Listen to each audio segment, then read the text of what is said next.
বাংলাদেশ জাতীয়তাবাদী দলের ঠাকুরগাঁ 1 আসনে মনোনীত প্রার্থী জনাব মির্জা ফখরুল ইসলাম আলমগীর, বিএনপির বর্তমান মহাসচিব। তিনি এই আসনের প্রার্থী ধানের শীষের।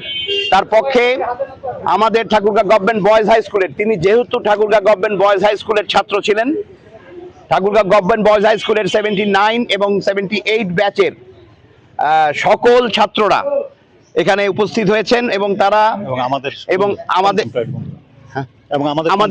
আমাদের কন্টেম্পোরারি বন্ধুরা আমরা এখানে আছি।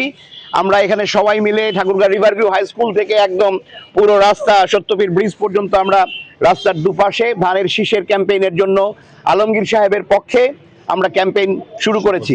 আজকে এটা অফিসিয়ালি এবং আনুষ্ঠানিকভাবে আমরা ধানের শীষের ক্যাম্পেইন এখান থেকেই শুরু করলাম।